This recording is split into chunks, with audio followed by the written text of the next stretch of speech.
અમદાવાદ જિલ્લાના ધંધુકા પંથકમાં યુવકની હત્યાના મામલે ભારે રોષ જોવા મળી રહ્યો છે। ત્યારે તારીખ 21મી એપ્રિલે વહીવટીતંત્ર દ્વારા આરોપીઓને અસામાજિક તત્વો સામે લાલાક કરવામાં આવી છે।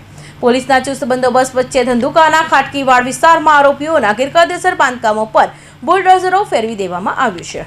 ગત શનિવારે તારીખ 18મી એપ્રિલે ધર્મેશ ગમારા નામના યુવકની હત્યા બાદ પંથકમાં તણાવ પરિસ્થિતિ સર્જાઈ હતી। તંત્રએ આજે વહેલી સવારથી જ ખાટકીવાડ વિસ્તારમાં ઓપરેશન શરૂ કર્યું હતું, જેમાં 4થી વધુ ગેરકાયદેસર મકાનો તોડી પાડવામાં આવ્યા છે। તંત્ર દ્વારા સ્પષ્ટ સંકેત આપવામાં આવ્યો છે કે હવે હાઈવે પર આવેલા ગેરકાયદેસર દબાણો, દુકાનો અને લારી ગલ્લાઓ પર પણ કડક કાર્યવાહી કરવામાં આવશે। આ ડિમોલિશનની કામગીરી દરમિયાન કોઈ અઘટિત ઘટના ન બને તે માટે 300 જેટલા પોલીસ જવાનોનો કાફલો તૈનાત કરવામાં આવ્યો હતો। આ ઉપરાંત નગરપાલિકા અને R&Bના 50થી વધુ કર્મચારીઓ ઉચ્ચ અધિકારીઓના કામગીરીમાં જોડાયા હતા। આજરોજ ધંધુકા વિસ્તારમાં ડિસ્ટ્રિક્ટ પ્રશાસન દ્વારા ડિમોલિશનની કામગીરી વિવિધ જગ્યાઓમાં કરવામાં આવી હતી। આ જે કામગીરી કરવામાં આવી છે એમાં અગાઉથી જે નોટિસીસ અને પ્રોસેસની કામગીરી ભજવણી થઈ ગયેલ હતી અને અહીંયા ડિમોલિશન કરવામાં આવ્યું। તેમાં પોલીસ બંદોબસ્ત રાખવામાં આવ્યો છે 2 લેયરમાં, એક ઇનર લેયરમાં અને એક ડિમોલિશન એરિયામાં અને બીજો પેરિફેરલ એરિયામાં। કુલ 400 લોકોની પોલીસ ફોર્સ અહીંયા હાજર છે। સાથોસાથ એમ્બ્યુલન્સ અને ફાયરની ટીમ બી અત્યારે હાજર છે।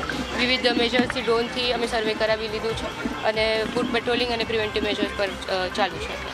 બીજી તરફ મુખ્ય આરોપી રિઝવાન અને સમીરની ધરપકડ બાદ તેને કોર્ટમાં રજૂ કરવામાં આવ્યા હતા।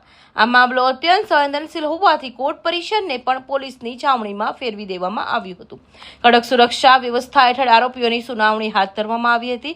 આજે ધંધુકામાં બુલડોઝરોની કાર્યવાહી પછી DCM હર્ષ સંઘવીએ ચેતવણી આપતા શું કહ્યું સાંભળો। આજે બુલડોઝર ધંધુકા પહોંચ્યું છે।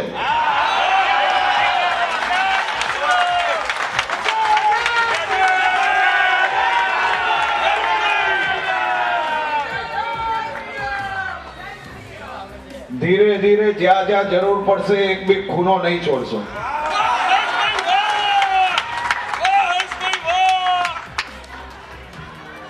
ઘણા લોકોને પેટમાં દુખે છે।